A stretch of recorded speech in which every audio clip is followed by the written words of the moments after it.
Did you know that St. Luke's University Health Network, based in the Lehigh Valley, Pennsylvania, has been recognized by the U.S. government as the highest performing health system in the United States for quality? You heard right. St. Luke's #1 recognition affirms our status as the top leader among the most respected healthcare providers in the nation, including Houston Methodist and the Mayo Clinic.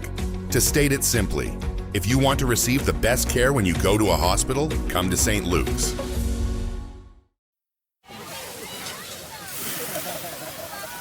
This summer, serve up the Cookout Classics, Oscar Mayer hot dogs and Heinz mustard. Grill up a dog, add classic yellow mustard, or loaded Chicago style. We all know it's not a cookout without Oscar Mayer and Heinz. I just saw Bill on Friday night. He took us, me and Gabriel, to Citi Field. We sat together, Steve Cohen's box for the Mets and the Yankees. It was a great time. Bill's a lot of fun. And in terms of this business, he was the best. He still is the best. He'll always be the best, whether it's Thursdays with me, Mondays with Katz and Cosby, his morning message, his own amazing website, BillO'Reilly.com. Great stories, great interviews, just great television. News Nation every week, his books, the Killing series, all great. His book on the presidents, Confronting Evil. No matter what this guy does, it's a home run. Here he is. The best ever, my friend Bill O'Reilly. Bill, good morning, pal. How are you? You know, I'm glad I could be the voice of reason between you and Mr. Met.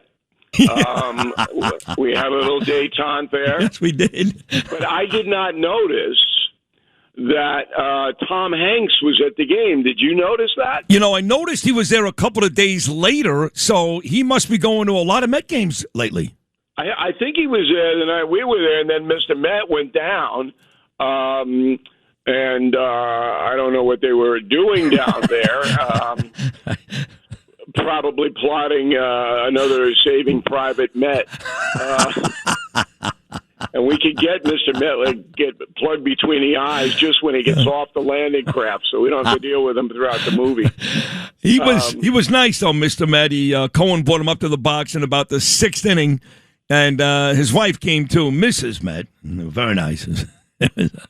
It was funny. Are you sure they're married, though? I think there might be some shenanigans going on here. They may be living in sin now that you bring that up, yes. I got to tell you, on a serious note, Steve Cohen, I know you know him for a long time, and he loves you.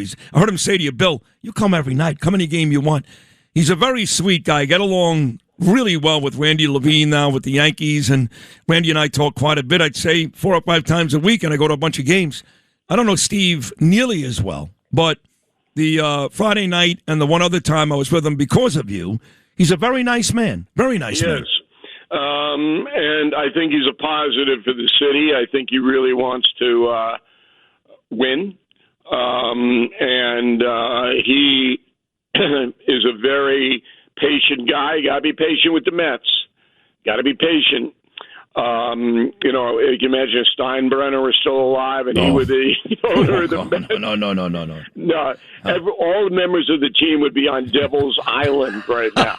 Okay, that's where they would be. Yeah. So I like that. I'm going to the Knicks game tonight. You are? Listening to you and Carton. Going there tonight. It's a whole different vibe when you go to the Knicks than when you go to the baseball games. Yeah. And I agree with you that the Yankees and the Mets, those franchises, both to me as a working class guy from Levittown, have treated me very, very well. The Knicks are a more upper class situation because the tickets are so expensive. But I think that when you are ahead 23 points, as the Cleveland Cavaliers were, and you lose, you can't hold that. I think it's over already. Unless they win tonight. Because I say the same thing, but I think sports fans, this is just my opinion, that's why I'm out of sports, because I couldn't stand the old cliches. I think momentum lasts about 5 minutes. So if Cleveland comes out tonight and takes a 20-point lead and holds on and wins, then all of a sudden it's not as easy as it looks. So I never really bought into momentum. I don't think it matters once the clock starts the first quarter tonight. I really don't. It's not about momentum. It's about self-doubt.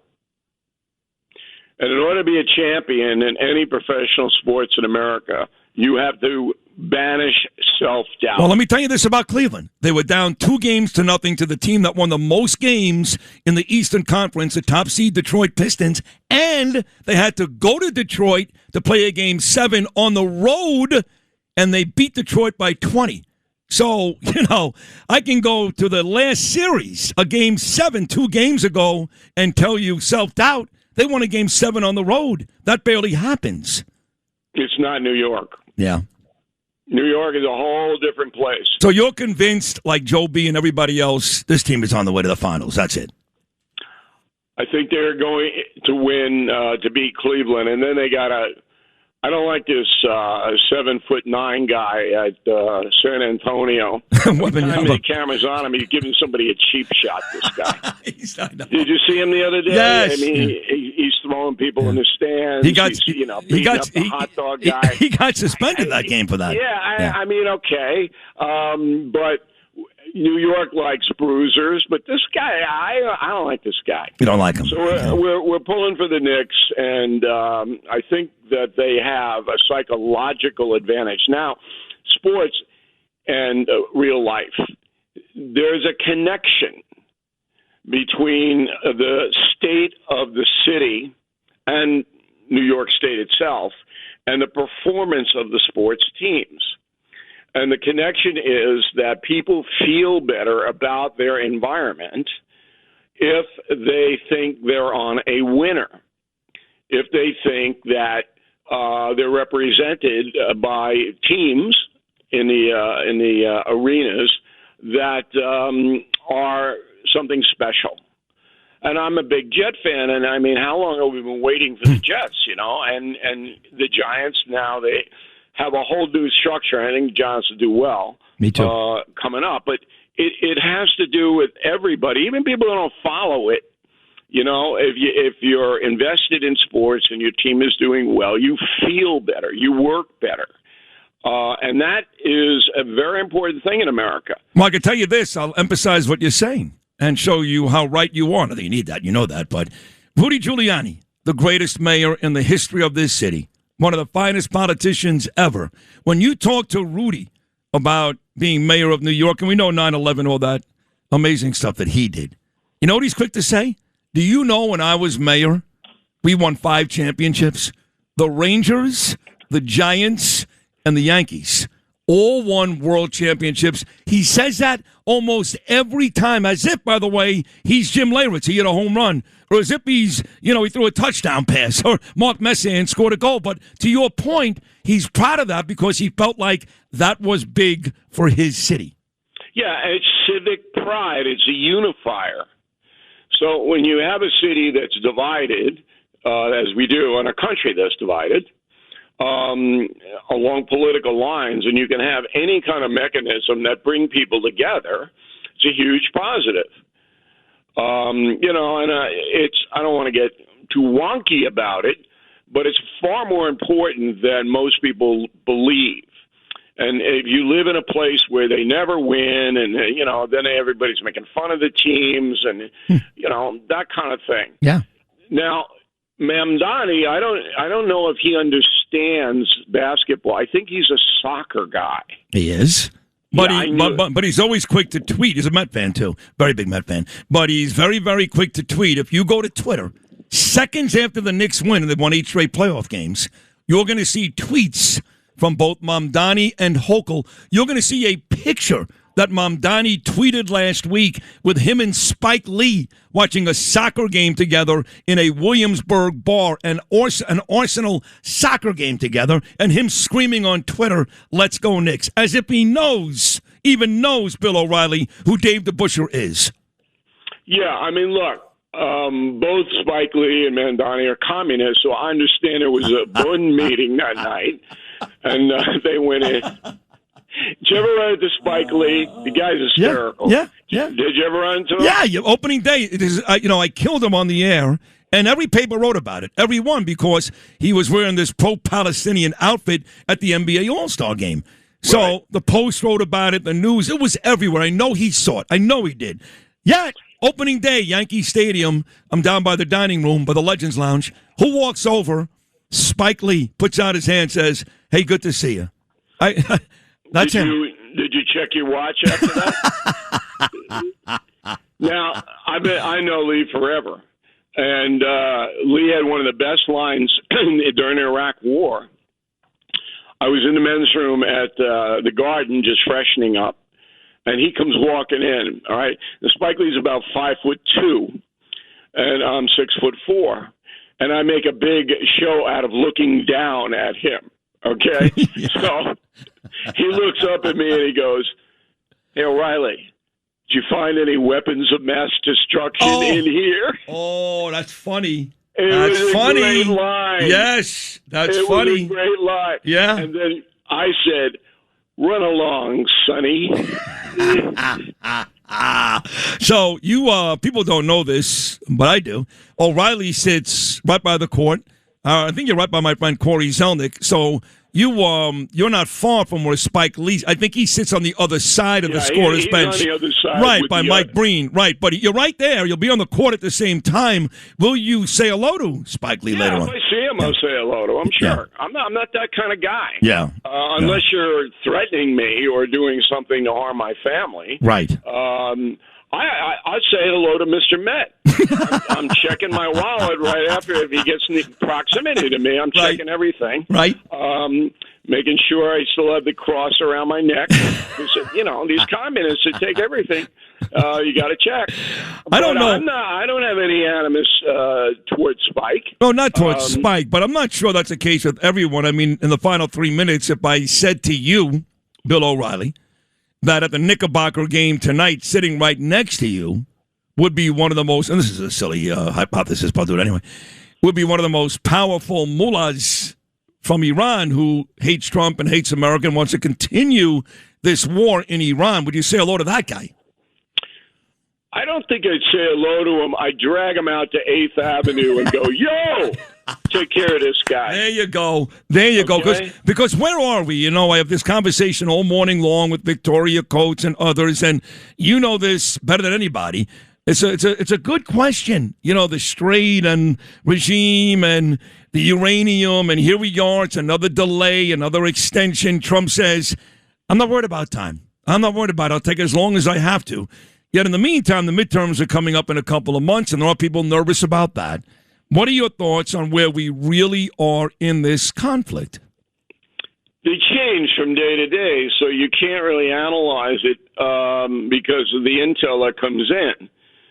So I think there is a better than even chance that the United States will have to take more military action against Iran, but it's not a lock. When you have a situation that's fluid, as they say, when there's really nobody in charge on the other side, things can fall into line quickly, and that's what the president is hoping for. He doesn't want to kill civilians in Iran because he knows that unintended consequences is going to ripple out. But on the other hand, most Americans are fed up with this. They're fed up with it, and he's got to resolve it. And not only that, but I'm looking all over Long Island for soybeans.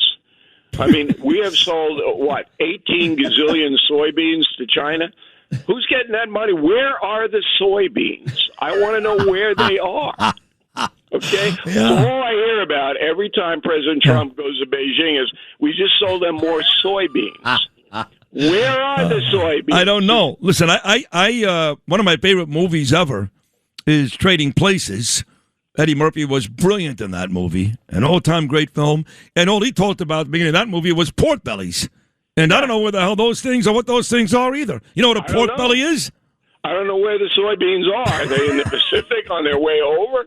And when they get there, what are the Chinese going to do with soybeans? Will you put soy sauce on soybeans? What do you do? I don't know. So there's a lot of complicated stuff here.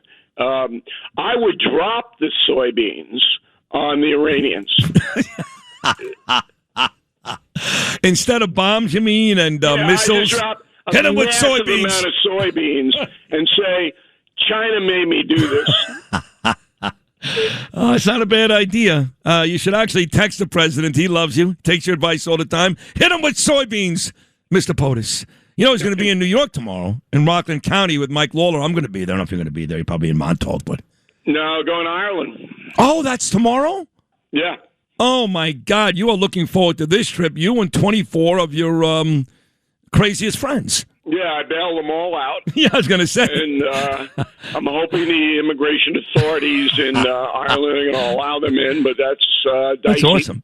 So you're all going to meet tomorrow morning at or is it later at Kennedy Airport? No, everybody's got separate flights over to Shannon.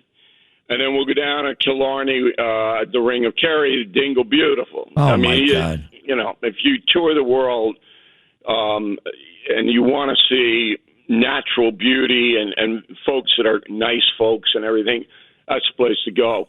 And then after we do some R&R down there in Ireland, then I'm going over to London to do a special for News Nation about the Civil War between Muslims and the Old English, the traditional English people. That is really getting out of control. Out of control. I'm glad you're doing that because I know about it firsthand, spending as much time as I have the last couple of years in London because of Ava, as you have with Spencer. That is a very important story. I'm glad you're doing that. Yeah, we're doing it, and you know me, I'm going right to the source of it. So it'll be an interesting few days. We'll be out of town. But, you know, with the cell phones, anybody can call anybody and get any score you want. I mean, it's not like you're in Bhutan someplace. Even there. Everybody's connected, right? Even there you go. I mean, you called me from Beijing a couple of months ago. You remember that? Right.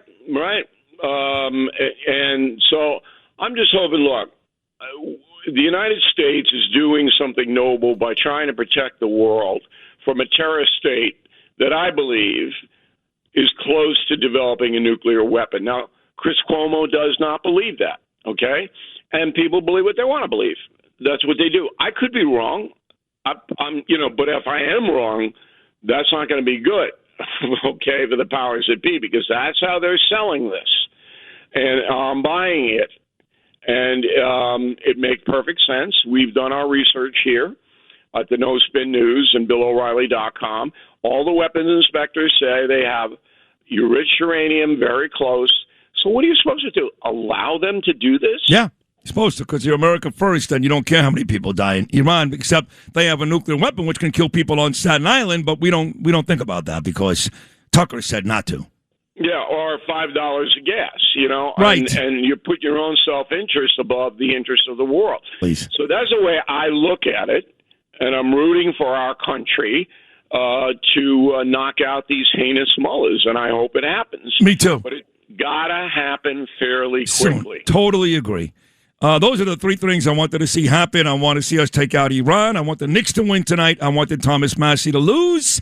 And I'm feeling pretty good about all of it. Bill, have a safe trip. This was a very, very funny segment. And fun as always. I love seeing you on Friday night. Have fun in Ireland, and we'll talk next week. Have a safe trip, okay, pal? All right. Thank you for having me, Sid. I love you, Bill. You're the best of all time. Bill O'Reilly right there. Another amazing segment. He's so good every Thursday. Thanks for listening to Sid and Friends in the Morning. You can hear Sid and Friends in the Morning weekday mornings at 6. If you like the podcast, share it with your friends and listen anytime at WABCRadio.com and download the WABC Radio app. Hit that subscribe button on all major podcast platforms. Plus, follow WABC on social on Instagram, TikTok, Facebook, and X. See you next time for a new episode so you never have to wonder. What the heck is going on here?